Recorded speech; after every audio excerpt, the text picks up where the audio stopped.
Hello friends, जय हिंद, वंदे मातरम। Welcome back to our YouTube channel. Friends, खबर तो आपने सुनी ली होगी और खबर तो बहुत सारे और लोग बता ही रहे हैं, लेकिन मैं आज आपके लिए ये दो खबर हैं एक साथ इनको जोड़ करके आपको बताने वाला हूं। एक तो ये वाला है जो आप देख रहे हैं कि जो एनसीईआरटी है उसको एक डीम्ड यूनिवर्सिटी जो है बनाने का जो सरकार एक प्रस्ताव है, और मान के चलिए वो दस्तावेज पूरे हो गए हैं, यूजीसी के पास है और यूजीसी जो है वो इसे मान्यता देने वाली है। क्लियर? उसमें ज्यादा टाइम लगेगा नहीं, लेकिन महत्वपूर्ण ये नहीं है, महत्वपूर्ण दूसरा सवाल है। मैंने एक वीडियो बनाई थी, मैंने बताया था कि किस प्रकार से भारत सरकार 2025 में विकसित भारत शिक्षा अधिष्ठान बिल, इसके ऊपर वीडियो बनाई थी 2025, ये लेकर के आई है। ठीक। लेकिन अब उसके तुरंत बाद सरकार जो है ये प्रस्ताव लेकर के आई है कि एनसीईआरटी जो है उसको एज ए डीम्ड यूनिवर्सिटी बनाया जाएगा। अब इसके पीछे दो तीन सवाल जो है जो आपके दिमाग में आने चाहिए कि सरकार ऐसा क्यों कर रही है। पहली बात, ठीक है, इस तरह से विश्लेषण लोग करते नहीं है, लेकिन मैं आपके लिए इस तरह का विश्लेषण लेकर के आऊंगा कि जिसमें आप एकदम मल्टी जो है मल्टी डायमेंशनल जो है अप्रोच हम लेकर के चलेंगे, क्योंकि हम एकांगी नहीं सोचते। ठीक है, मेरी वो आदत नहीं है, मुझे हमेशा मल्टी डायमेंशनल सोचने की आदत है, तो हम वही सोचेंगे। और दो तीन एक्ट जो है उन्हें लिंक करके मैं आपको बताने वाला हूं और आपको बताऊंगा कि ये किस प्रकार से जो भारत का जो भविष्य है उसे तय करने वाला है। और तीसरी बात जो है वो ये है कि मैं भी इससे पहले से सोचता रहा कि 2014 में सरकार आई, लेकिन सरकार ने आने के बाद में जो हमारा भविष्य है, जो हमारा भविष्य क्या है, हमारे जो बच्चे हैं वो अपने देश यानी कि राष्ट्र प्रेम की जो भावना है उनके अंदर होनी चाहिए। यानी कि उनके अंदर वो भावना होनी चाहिए कि राष्ट्र प्रथम होने पर ही हमारा हमारा हमारा क्या नारा है, राष्ट्र प्रथम है, यानी कि देश प्रथम होना चाहिए। हम भारत को क्या है, हम कहते हैं कि भारत माता है, यानी कि हम उसको पूजनीय मानते हैं। लेकिन ये भावना आज के समाज में देखा होगा आपने भी कि आपको ऐसे लोग इसी वीडियो के कमेंट में मिल जाएंगे जो नामधारी जो है वो हिंदू दिखेंगे आपको, लेकिन उनकी जो विचारधारा है वो वही कम्युनिस्ट और पाकिस्तानी आपको मिलने वाली है। पाकिस्तानी का मतलब है एक तरीका से जो है उनकी जो विचारधारा है वो आपको एक तरीका से जिहादी माइंडसेट आपको मिलने वाला है। अब ये शिकायत हमारी पहले भी रही है सरकारों से कि भाई सरकार ने क्यों ऐसा नहीं किया। क्यों? क्योंकि अगर हम यूपीए सरकार से इसकी तुलना करते हैं तो यूपीए सरकार में आपने देखा होगा कि 2014 में सरकार ने आते ही तुरंत एनसीईआरटी जो है उनको बदलवा दिया और दोबारा से पुनर्लेखन उसमें करा दिया, और उसी में उन्होंने बहुत सारा एजेंडा जो है डाल दिया ताकि बच्चों को पता भी ना चले, और हमारे जो बच्चे थे वो उन्हीं को पढ़ करके, हम भी उन्हें पढ़ करके जो है बड़े हो गए हैं। लेकिन वही है, फिर जागरूकता आती, पता चलता है कि ये सब क्या फ्रॉड गिरदी जो है पिछली सरकारों ने हमारे साथ कर दी है। अब आते हैं आज का जो मेन मुद्दा है। मेन मुद्दा क्या है? मेन मुद्दा है कि एनसीईआरटी को जो है यूजीसी मान्यता देगी और ये डीम्ड यूनिवर्सिटी बनेगी। अब जैसे ही मैं इस बात को कहता हूं तो आपके मन में दो तीन सवाल जो है वो आते हैं कि भाई ये होगा कैसे, ये होगा कैसे, ये हो क्यों रहा है? ये भी सवाल आगे आपका मन में आएगा। कैसे होगा ये भी आपके मन में आ रहा होगा, और फिर लास्ट में ये भी आ रहा होगा कि डीम्ड यूनिवर्सिटी होती क्या है। तो ये सारे सवाल प्लस इससे ही जोड़ करके कि ये भारत का भविष्य कैसे बदल देगा, जो मेरी शिकायत सरकार से रही कि भाई आप जो है एजुकेशन को बदलिए ताकि जो बच्चे हैं वो राष्ट्र प्रथम की भावना से भर जाएं और अपने देश का जो भला है वो अपने देश से जोड़ करके देखें, ना कि अमेरिका और पाकिस्तान से। तो आज इन्हीं सभी को लेकर के मैं चर्चा करूंगा और चलते हैं और मैं आपको बताता हूं मामला जो है क्या है।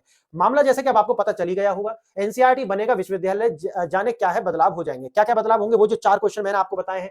डीम्ड यूनिवर्सिटी का जो मतलब है, जैसे कि आपको पता है कि अगर कोई भी ऐसा जो प्रतिष्ठान या यूनिवर्सिटी जहां पर एक निश्चित ईयर में, निश्चित समय काल में जिसके द्वारा उत्कृष्ट कार्य किए गए हैं, मतलब उत्कृष्ट कार्य किए गए हैं, उसको डीम्ड यूनिवर्सिटी के रूप में रिकॉग्नाइज कर सकती है यूजीसी।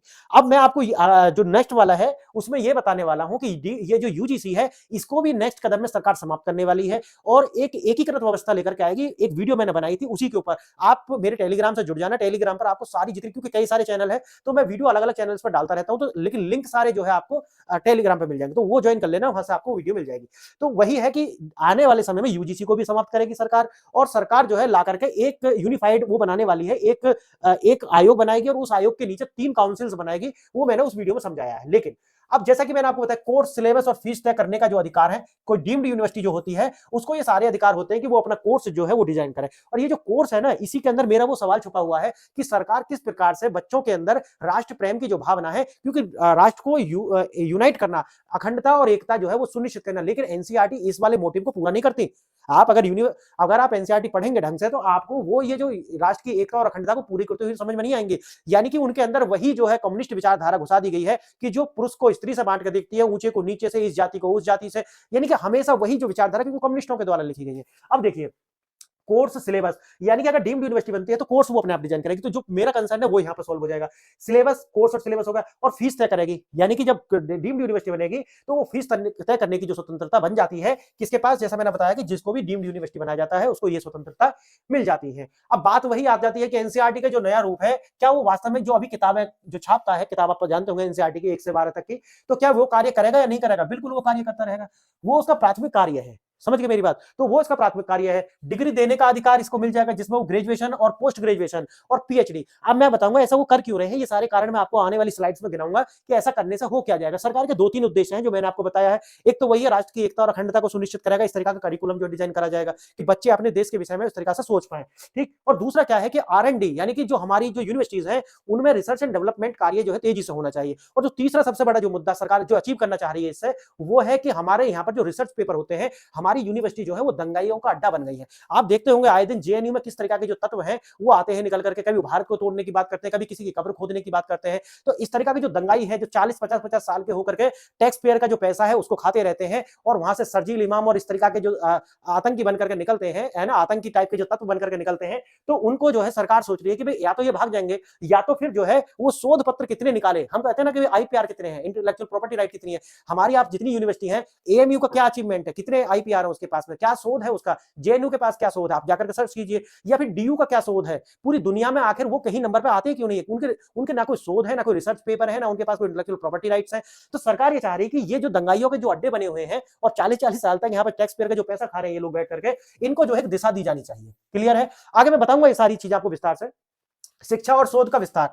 अब बात वही आ जाती है ना यहाँ पे जो मैंने अभी आपको बताई है। सरकार का जो मोटिव है इसे लेकर के वो यही है कि देखो हम ये करेंगे तो इससे क्या होगा कि हमारे यहाँ तो एक आर&डी होना चाहिए, रिसर्च एंड डेवलपमेंट होना चाहिए, रिसर्च होनी चाहिए। और तीसरा जो चौथा जो सबसे बड़ा कार्य था, 3 तो मैंने बता दिए थे, वो ये है कि हम जो है अपने जो डिग्री कॉलेज है या जो यूनिवर्सिटीज है उनको अंतरराष्ट्रीय यूनिवर्सिटीज के साथ कोलैब कराएं, उनको यहाँ लाए और उनके साथ कोलैब करा करके अपनी जो एजुकेशन सिस्टम है, उच्च शिक्षा, उसको अंतरराष्ट्रीय स्तर की बनाने का जो प्रयास है वो सरकार कर रही है। मेरी बात समझ गए? लेकिन मैं आपको ये सारा विस्तार से बताऊंगा। जो क्वेश्चन हमने शुरू में भी पूछे थे कि भैया ये तो सब ठीक है हो जाएगा, पहला दर्जा वही है कि भाई जैसे मैंने आपको बताया कि जो डीम्ड यूनिवर्सिटी है, सबसे पहले जो 1958 में भारतीय विज्ञान संस्थान आईआईएससी बेंगलुरु जो है उसको मिला था, और सबसे अभी हाल ही में जो है वो आईआईएमसी जो है पत्रकारिता यानी मास एंड कम्युनिकेशन जो है उसको मिला है अभी हाल ही में। तो ये जो अपने आप में जो उत्कृष्ट प्रदर्शन करती है उनको डीम्ड यूनिवर्सिटी मिलती है, जो मैंने विशेषता आपको बताई। लेकिन अब बात होती है विस्तार से। अब आइए हम विस्तार से इसको देखने वाले मामला क्या है और दोनों को जोड़ करके देखेंगे। यही नहीं बल्कि जो मैंने आपको बताया ना कि जो प्रतिष्ठान जो बिल जो सरकार लेकर के आई थी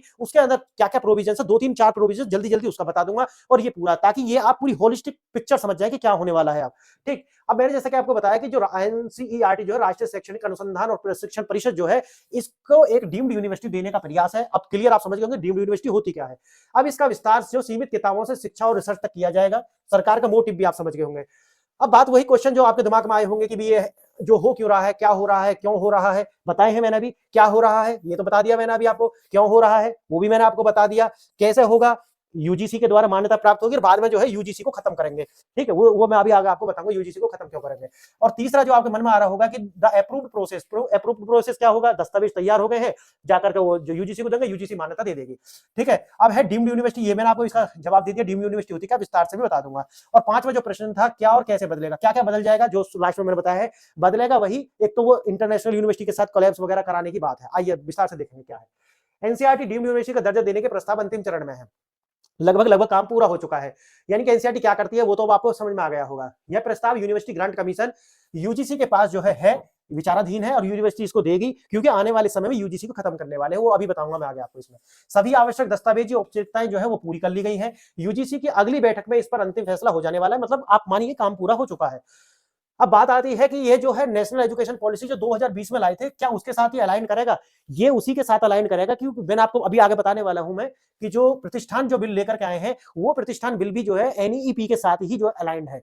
अब देखिए उच्च शिक्षण पर फोकस, बात वही आ गया कि सरकार जो है ये कह रही है कि हमें उच्च शिक्षा पर फोकस करना पड़ेगा, और फोकस करने का जो मेन कारण है सरकार क्या बता रही है, जैसे कि हमारे यहाँ से ज्यादा तो पीएचडी जो होंगे लोग वो आर&डी पर ध्यान देने चाहिए, और जो पीएचडी होंगे उनके जो शोध पत्र हैं वो अंतरराष्ट्रीय स्तर के होने चाहिए। क्लियर है, ताकि आईपीआर हमारे यहाँ से ज्यादा रजिस्टर्ड हो। एनसीईआरटी के दायरे में जो किताबों से बढ़ा करके यूनिवर्सिटी का दर्जा दिया जाएगा, जिससे वो इसको रेगुलेट कर पाएगी। आगे मैं बताने वाला हूँ क्या क्या होगा। देखिए मंजूरी की प्रक्रिया क्या होगी, जैसे मैंने आपको बताया प्रपोजल गया है, यूजीसी ने रिसीव किया है, यूजीसी के पास रिकमेंडेशन होंगी और फिर सरकार जो है केंद्र सरकार की जो मंजूरी उसे मिल जाएंगी, रिकमेंडेशन सरकार के पास जाएंगी, सरकार जो है उसको अंतिम रूप से जो है अपनी मंजूरी दे देगी।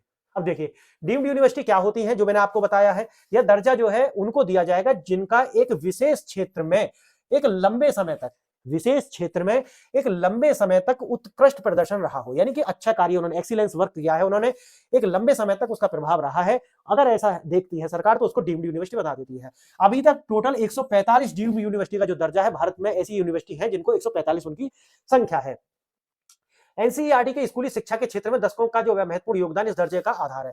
अब दूसरी बात यह भी है कि जो मैं आगे आपको बताने भी वाला हूं कि इससे हो क्या रहा है कि जो इंटीग्रेशन है वो हो नहीं पा रहा है, एजेंसियों के बीच में इंटीग्रेशन नहीं हो पा रहा। एक तो यूजीसी हो गई, एक होती है एआईसीटीई, है ना, और मैं आगे आपको बताऊंगा, ये सारी की सारी जो है उनके बीच में एक समन्वय लाने का जो है सरकार जो है प्रयास कर रही है। अब उससे ऐसा हो क्यों रहा है, क्योंकि अल-फलाह का केस आपने सुना होगा, अल-फलाह के साथ यही हुआ कि भाई अल-फलाह जो थी उसको कहीं से भी आपस में पता नहीं थी, लेकिन किसी ने भी उसको क्या दे दिया, यूजीसी को ही बताया जा रहा है कि यूजीसी ने उसको मान्यता दे दिया, लेकिन सरकार को उसका पता नहीं है। तो इस तरीका की जो ये जो लूप होल है उनको बंद करने के लिए भी ये सारे के सारे प्रयास है उसके बाद में शुरू हुए हैं।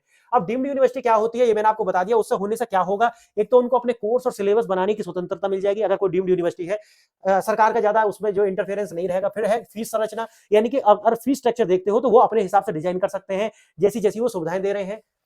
फिर है एडमिशन के नियम, यानी कि एडमिशन वो कैसे लेंगे, उनका जो है एडमिशन लेते समय जो सिलेबस होगा, टेस्ट लेंगे, क्या लेंगे, वो भी डीम्ड यूनिवर्सिटी जो है वो स्वयं तय करती है। अब आता है परीक्षा का संचालन, यानी कि परीक्षा भी जो है वो अपने हिसाब से कंडक्ट करती है डीम्ड यूनिवर्सिटी।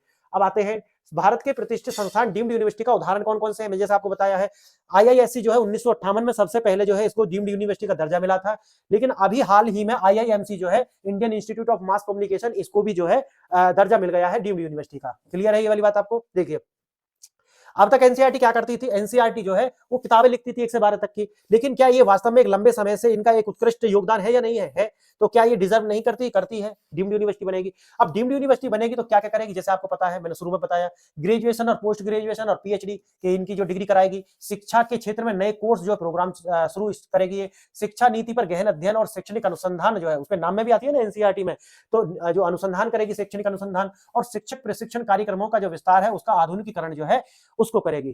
तो ये एक सेंटर यूनिवर्सिटी, एक सेंटर इंस्टीट्यूशन भी बन जाएगा। ठीक है, अब है तो क्या एनसीईआरटी अब किताबें प्रकाशित नहीं करेगी? नहीं नहीं, वो जो उसका प्राथमिक कार्य है वो तो वो करती ही रहेगी, ये तो है।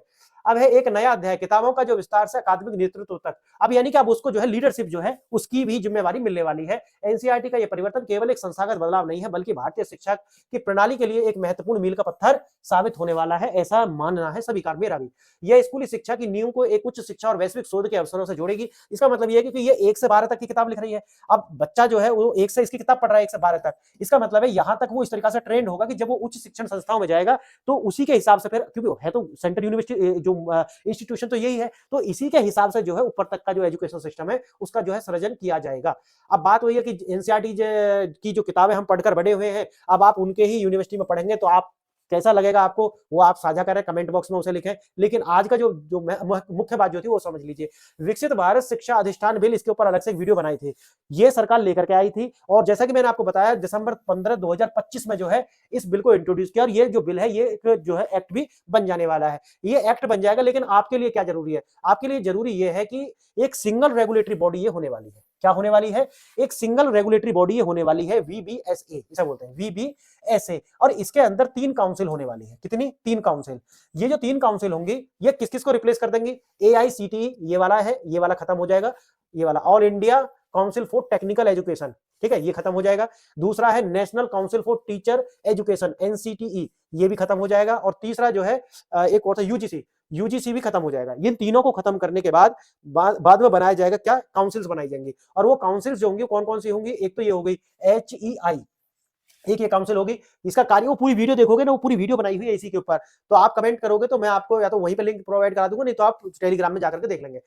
एक तो एचईआई हो जाएगी। इसी तरीका से जो है जो एनईपी के साथ में भी ये अलाइंड है, मैंने उसमें भी वीडियो में बताया है, जो मैंने आपको वीडियो बनाई है, ठीक। और जैसा कि ये सारी की सारी आप पढ़ लेना, ये पूरा का पूरा पीडीएफ आपको मिल जाएगा, ये हमारे उसी पे आपको टेलीग्राम में ये वीडियो भी मिल जाएगा, ये पीडीएफ भी मिल जाएगा, तो ये सारा आप पढ़ लेना। 3 काउंसिल होंगी। अब ये दोनों के दोनों जुड़ करके ये शिक्षा में सरकार जो है क्रांति लाने का प्रयास कर रही है। तो फ्रेंड्स, आज के लिए मैंने ये वीडियो बनाया आपके लिए कि भाई ये पूरा का पूरा होलिस्टिक कवर किया है। आपको ये वीडियो कैसा लगा आप कमेंट करके मुझे बताएं, और लिखें कि आप अभी जो मैं अभी ये वीडियो बना रहा हूं इसमें कुछ और बदलाव हम कर सकते हैं। जैसे किसी वीडियो की स्पीड बहुत ज्यादा होती है, तो आप मुझे बताइए कि क्या स्पीड कम करें उसकी, या ये स्पीड जो है आप खुद कम करके देख सकते हैं। मैं स्पीड इसीलिए ज्यादा कर देता हूं ताकि जो वीडियो है वो ज्यादा लंबी ना हो, ताकि अगर आप देखना चाहते हैं स्लो तो वो यूट्यूब में भी दिया हुआ है, या अगर आप कहेंगे कि नहीं जी स्लो करके डालिए तो मैं स्लो करके डाल दूंगा। तो आप ये वीडियो जो है शेयर कीजिए, लाइक कीजिए, और अपने मित्रों से जो है सब्सक्राइब कराइए चैनल। कमेंट करने से रीच बढ़ती है, तो कमेंट भी अवश्य कीजिए। आपने वीडियो यहाँ तक देखी इसके लिए बहुत बहुत धन्यवाद।